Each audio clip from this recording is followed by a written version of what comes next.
Hi everybody, Dan Illman, Matt Bernier, the DRFBets race of the day for Wednesday, February the 13th, race number 9 at Gulfstream Park. We're going 6 furlongs on the main track.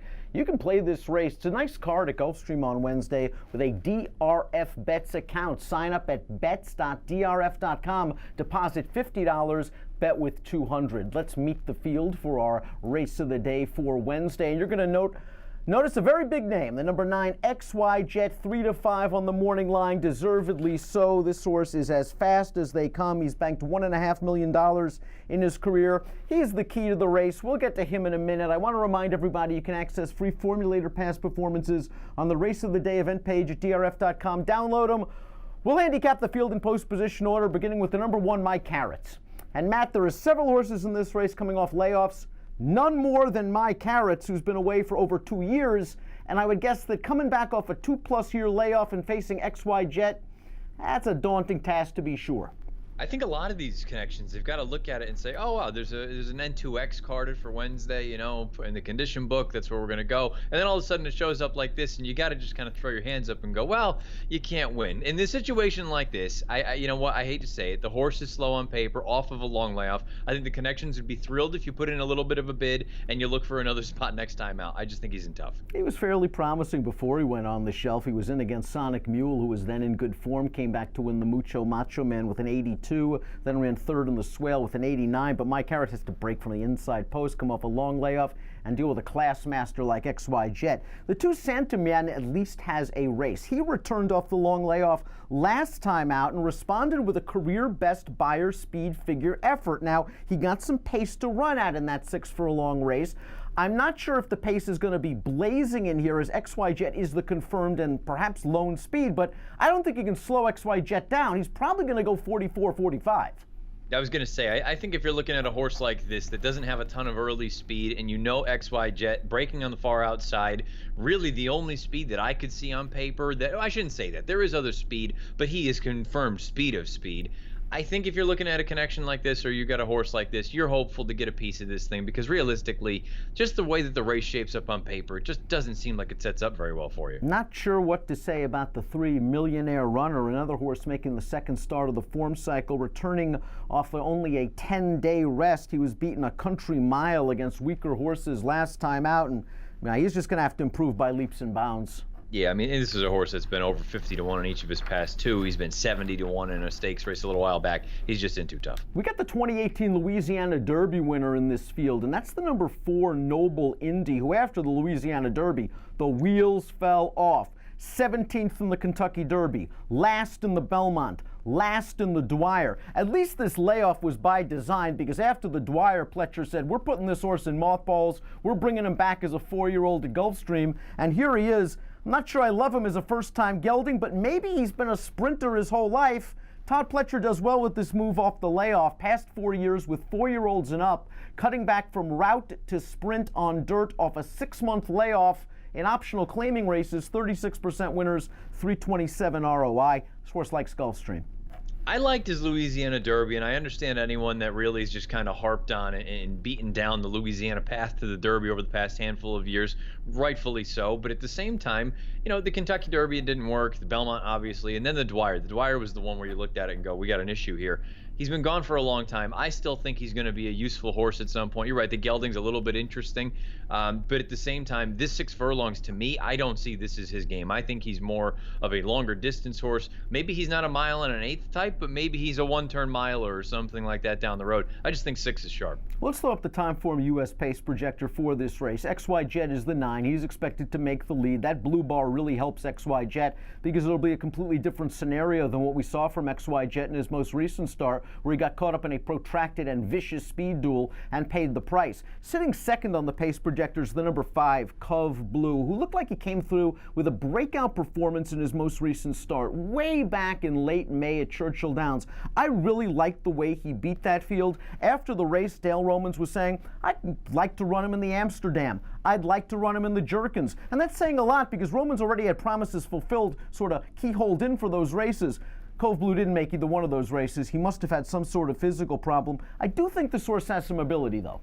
Yeah, and really, if you're looking for a horse that has upside, he was just kind of getting good at that point, and then unfortunately, he was gone for a long time. If you think he's going to be ready off the bench, and you don't really trust XY Jet, or you don't trust any of the other shorter prices in here, or a Noble Indy off of a layoff, he makes plenty of sense, especially at 12 to 1, because from a tactical standpoint, if you think XY Jet can't do it anymore and he spits it at a certain point, Cove Blue could be the one that takes this thing over, turn for home. 2.5-month layoff for the 6, Timber Ghost, going out for trainer Jimmy Jerkins. This horse was sitting in behind a fast pace last time out at Aqueduct. He came with a 3-wide bid in the stretch, and he sort of clunked up for second. The 4th and 5th place finishers, the 2 horses that were sort of battling on that fast pace, ended up coming back to win, so it flattered Timber Ghost somewhat. Positive formulator fact for trainer Jimmy Jerkins: past 4 years, older dirt sprinters off a 2 to 4 month layoff, 23% winners, $3.40 ROI. Both of this horse's wins have come in gate-to-wire fashion. He ain't getting the lead unless something bad happens to XY Jet coming out of the gate.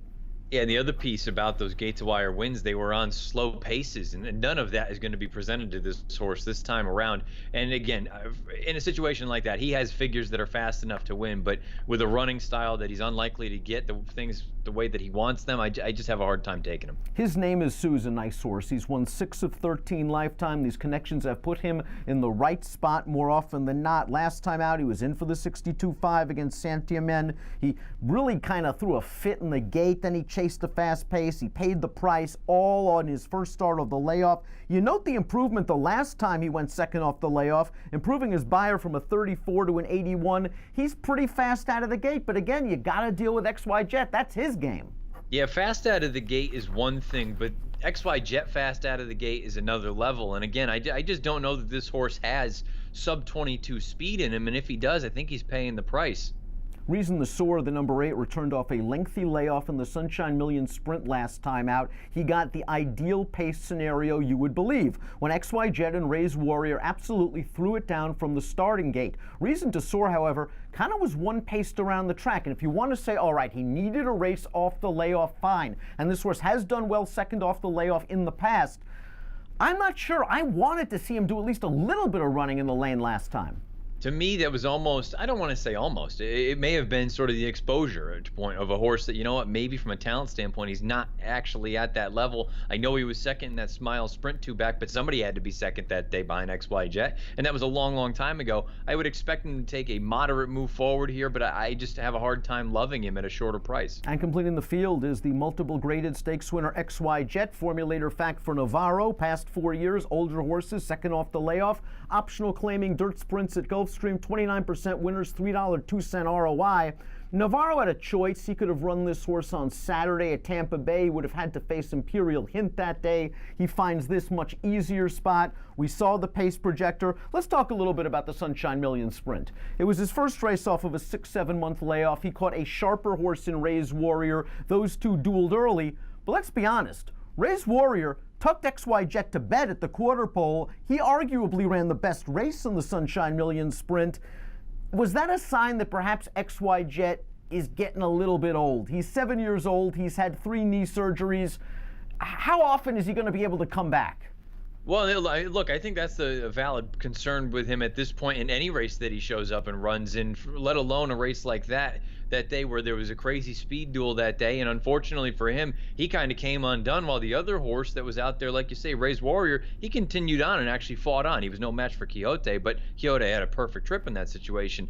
I kind of look at it and say, if there was another true proper speed in here, I'd be much more inclined to take a shot against him, but I think he is loose as he wants. I agree with Timeform US, and I can't help but think if he can run, let's just say he's not at his A level anymore. If he's at his B-, I just think the way this race shapes up on paper, he's just got way too much of an advantage. He's way the horse to beat as we throw up our top picks in this race. You're going with XY Jet. If I had to play against him, I'm not very excited in the prospect. I'd like to see what Cove Blue can do first race off of the layoff. Timeform US had him second on the pace projector. If XY Jet is feeling the effects of Father Time, maybe Cove Blue, a relatively lightly raced 4-year-old with the upside, as you mentioned, can run him down. He's got to stay close to those 12 to 1 morning line before I would even consider playing him off this lengthy sort of layoff against XY Jet, but maybe I'd give Cove Blue a chance, and if he runs well here, I'd keep an eye on him down the road for trainer Romans. Give me numbers. Yeah, I went 9, 5, 4, and 8 in here. 5, 6, 9, 8 for me in race number 9 at Gulfstream, featuring XY Jet as he prepares for another tilt in the Dubai Golden Shaheen. Bet the race, bet the card with a DRFBets account. Deposit 50, bet with 200. DRFBets, ready, set, bet. Approximate post time for the 9th at Gulfstream on Wednesday, 4:41 Eastern. Best of luck.